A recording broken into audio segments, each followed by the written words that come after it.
Hello Internet, Thegamingbard is back, and today I bring you SNK's Arcade Classics Volume 0. And why is it called 0?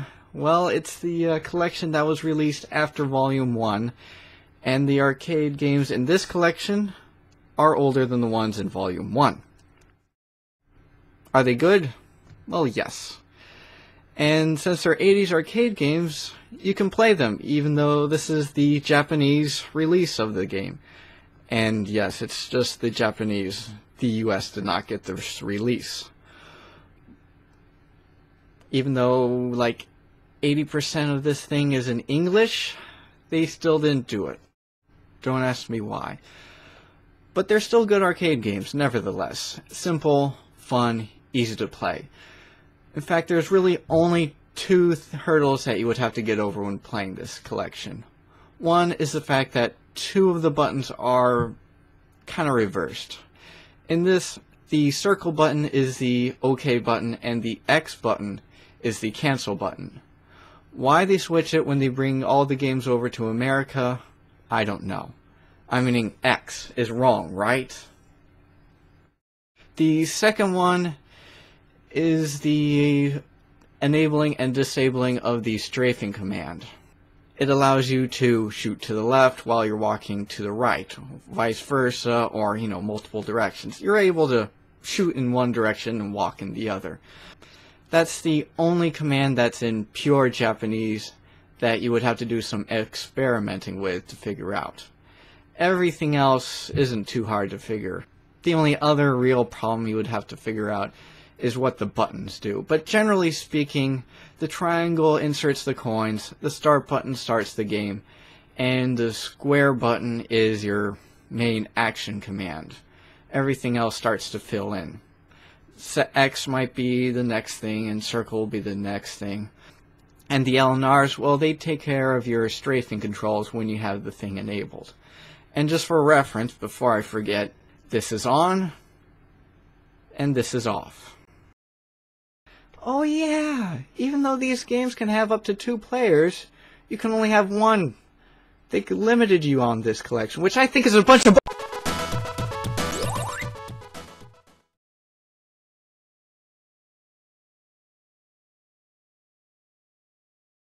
First up, a sports game. Yeah, we have 2 more of these, but we're taking care of the football game first. Why? Well, for one, you can't choose your plays, and each game only lasts long enough for you to have received the ball and to kick the ball. If you win, you can pass on okay. If you lose, well, you have to put in another quarter. The controls are pretty simple. Rapidly pressing square allows you to run a little faster. Pressing X allows you to throw the ball, and pressing circle allows you to swap to the character that's on the screen. Obviously, I'm not saying you should buy this collection for this game alone. If you want a good football game, I would suggest you buy probably the most recently released one. Or if you want a good retro one, buy the Super Tecmo football game that's on the NES. I've heard that one's pretty fun.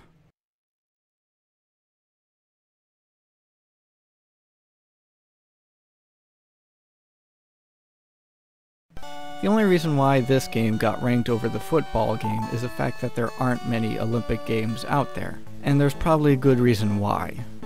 Most of them just consist of mashing a certain button and pressing another button to do something else, and this game is no different. So I wouldn't even suggest playing this game, as it will quickly ruin your PSP.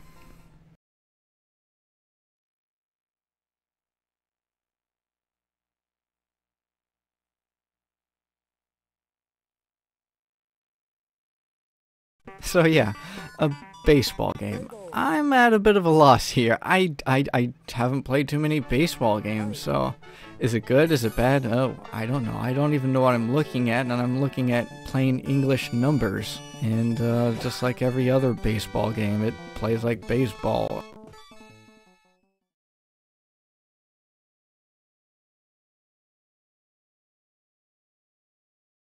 Finally, actual video game I can call a video game. And to be honest, this game was a bit of a letdown.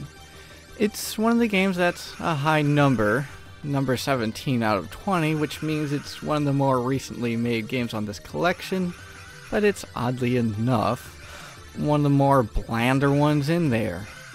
It's a side-scroller shooter. It's not necessarily going to get bad points for that. It has a nice theme going to it, but it's kind of boring. You just shoot and, yeah. There's really only one power-up, and depending upon which way it's pointed will dictate what kind of weapon shoots out of it, which is a kind of nice little strategy to it. But that's about it, really. I mean, it's got rapid fire, but you can shoot faster if you just press the button rapidly. Well, you can beat the game no problem since you have infinite continues, but to be honest, why would you? I haven't.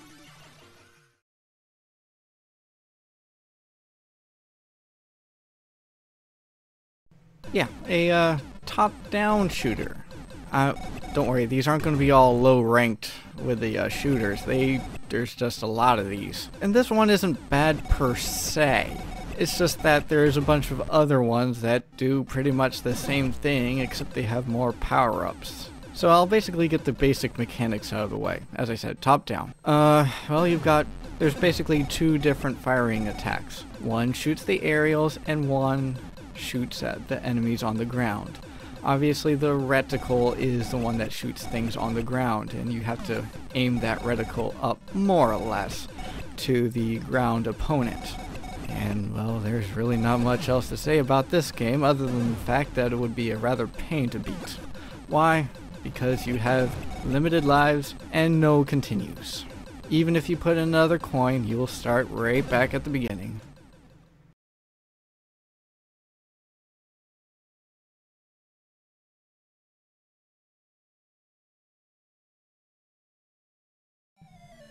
And if you're looking at this game and saying, hey, that looks like Pac-Man except it's by level, well, you're right.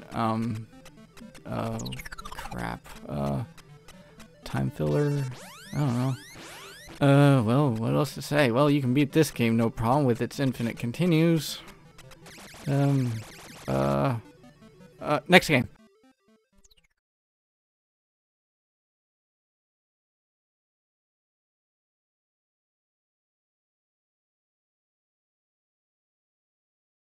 Well, it's pretty self-explanatory, but I'll still give a little nod to all of it. Basically, you're the little dude on the bottom of the screen shooting the guys coming down at you.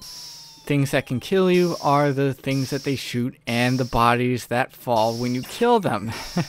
That whole body thing took me surprised when I first played it. And then after so much length of time, you fight this guy who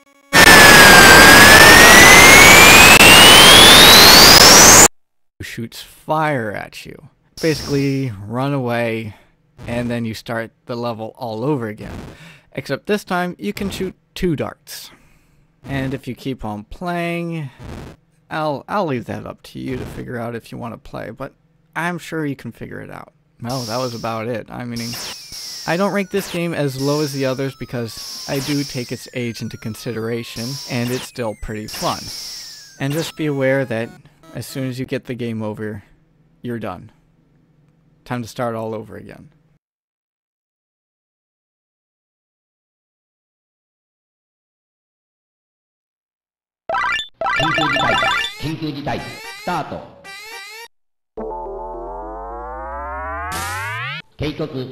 Ah yes, another top-down shooter playing game.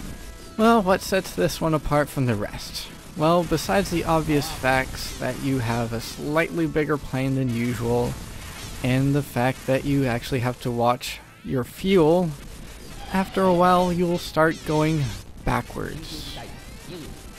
I don't really understand that part, but whatever.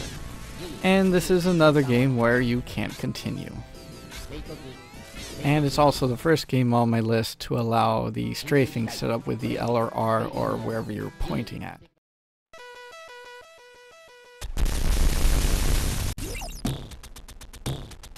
And if you're looking at this game and saying, gee, that looks like Jackal, except with an energy bar at the bottom. Well, you're right, it is. I mean, you can still run over people, just don't run into tanks. that tends to hurt a lot. But other than that, there's not much else to say besides there's no music, but you do have infinite continues.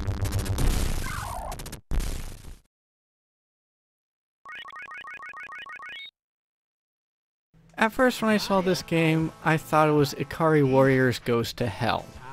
But in fact, they're actually in the future. I like the hell part better. Although it doesn't have 2 on the title, it is treated as the second game. Why do I rate this lower than the first one? Well, I'm not really sure. It just seems weird and tacky. I like the first one better with the limited ammo and the militaristic scene. Well, what else can I really say without spoiling some of the power-ups? Well, basically this is another game with the strafing ability, and you really don't have to worry about dying as this one has the ability to have infinite continues.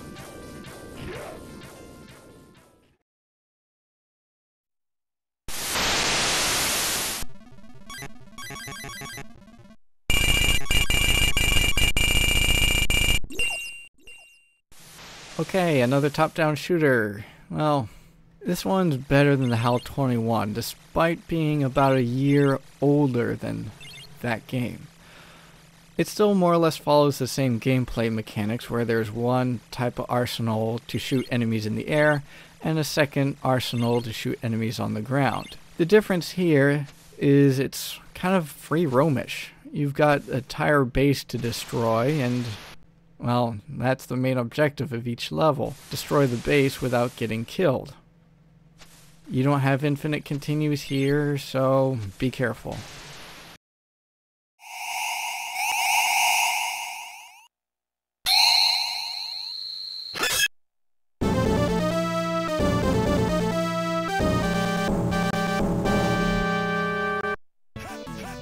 And if you couldn't tell from the Ikari Warriors 2 game, that the main hero looks like a Rambo ripoff, then it should be pretty obvious here. So if you didn't catch it here, well, you may not really know who Rambo is. This one's a little bit different than the first 2. In this game, the characters are a lot bigger, and the emphasis isn't so much on guns, but brawling. And this is pretty much the only game where I would turn off the strafing, until you pick up a gun, that is. I mean, why else would you go to the left and punch to the right? It wouldn't help you that much. Especially when you consider the fact that you have infinite continues.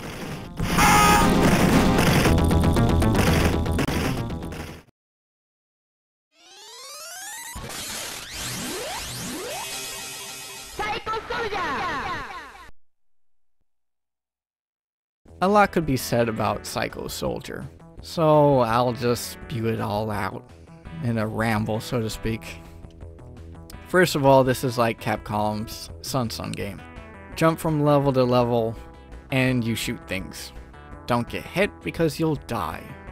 The first level is kind of unique because it has a short voice track. Nothing too unique, it just has a little bit of singing, then it goes into the same song without the singing. The vocals, if you want to be technical. Another thing to point out is that this is the game where Athena gets based on for some of the SNK fighters, her little powers. Other than that, it's the Athena game where she originates with the more knight, sword, shield, and magic sort of setup. And also, just to add to the rip-off graphics of this game, it also has a sort of aliens-esque boss that you have to fight. It doesn't fight like the aliens, but it certainly does look like them. And as far as difficulty is concerned, don't expect much with the usual infinite continues. It more or less makes the game a cakewalk, because after a while you'll just be tempted to start kamikazing the bosses to just get them over with. And another fun fact is that this game has a rather English ending.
Street Smart. Basically the precursor to one-on-one fighting games. Is this one good? Not really. I probably would have enjoyed it a little bit more if most of your attacks didn't cause you to skid across the screen. Whee! But it's still kind of fun. And they also sort of save the two-player feature. You can control both at the same time. Gang up! Beat down! Of course you're fighting two people when you have two people, but that's besides the point. It's fun. It's a classic arcade action game where the bosses get low on health and they start blinking red. Except in this case you beat them up so much that the ambulance shows up. A very, very, very nice touch, which needs to be in more games.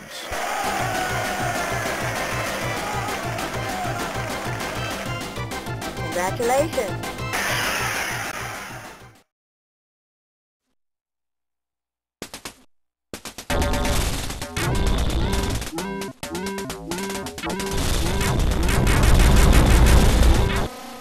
To be honest, it feels a little odd putting the first game above the other two. But like the saying goes, the original is always better. I don't necessarily agree with it, but it certainly seems to be the case here. The second game setting just seemed to be a little too odd, while this one was closer to the material it was ripping off, if I could use that as a reason. The third one just had too much brawling and not enough shooting. I think guns work better in this case than fists. And this one does not have infinite continues, so expect it to be as hard as ever.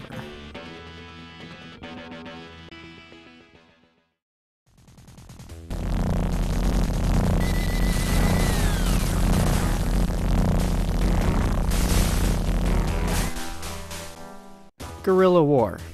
It's like a Ikari warrior, except you're playing as Ernesto Guevara, or whatever. That guy. Well, in basic description, it's pretty much like Ikari Warrior, except your main gun does have infinite ammo, and you do have a few hostages to save. You get points when you save them, and lose points when they die. And in case you're wondering where that point system is on the screen, well, here, let me give me a second, right? Okay, there we go. Ah, there it is. Yeah, this one's a little screwy. The whole display is not well displayed, but I don't like playing the PSP sideways, so I'm kind of stuck with this. Oh well. Infinite continues.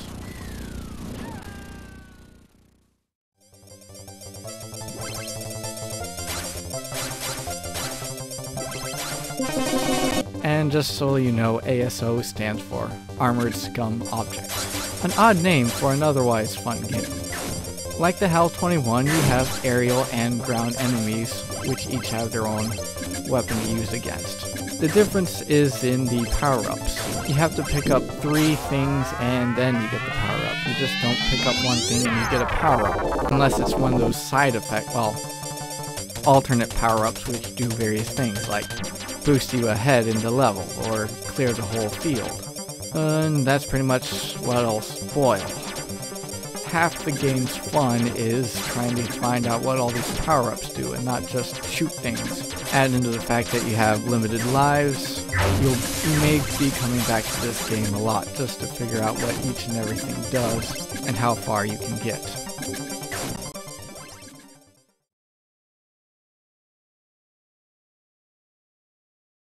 Now this was the main reason why I bought this collection. I was looking for an arcade-perfect version of P.O.W, and this was it. However, if I had known that it doesn't support 2 players, I might have been hesitant about buying it. As other than graphical prowess, the only real difference between this and the NES version is the fact that the NES version has more power-ups besides the machine gun.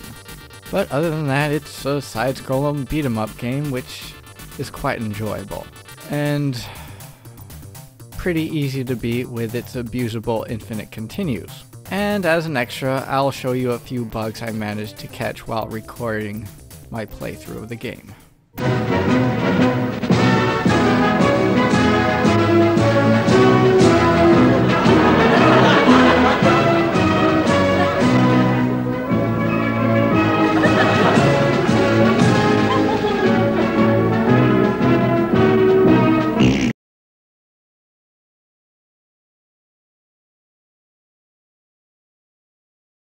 It should come to no surprise that one of the top games on this list is also one of the newest. In fact, this one is the newest game on here. Basically, it's a top-down shooter with a variety of guns that you can pick up.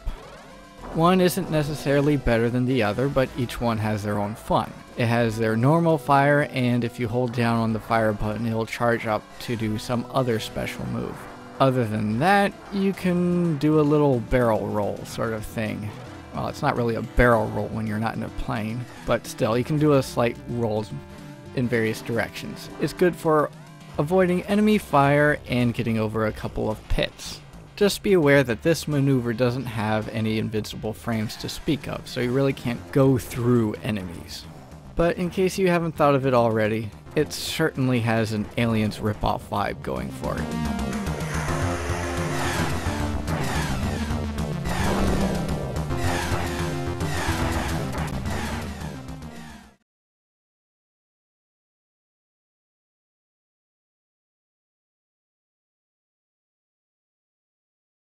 Athena is by far one of the hardest games ever.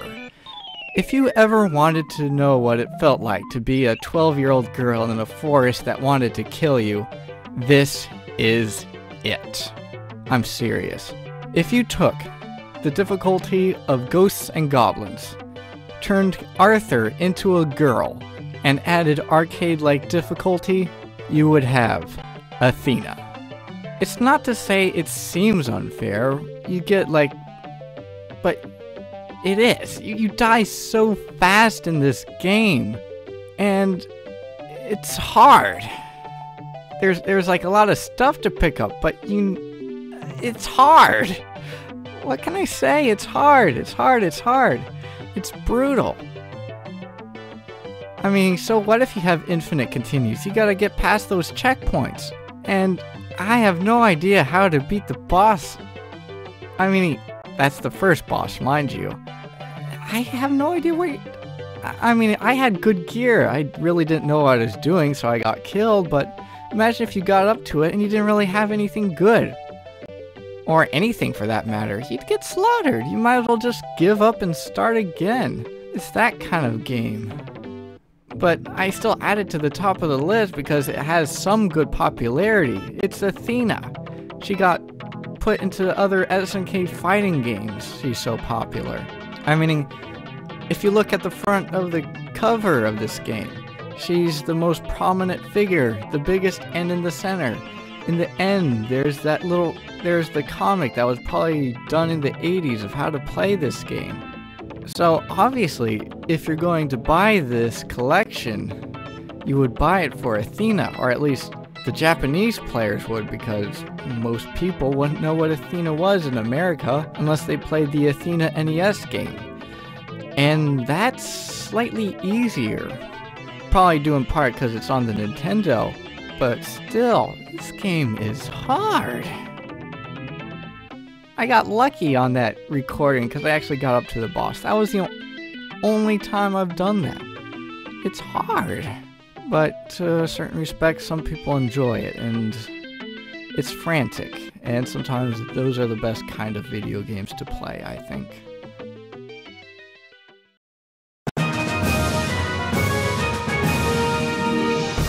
I survived! Somehow. And that's pretty much this collection in a nutshell.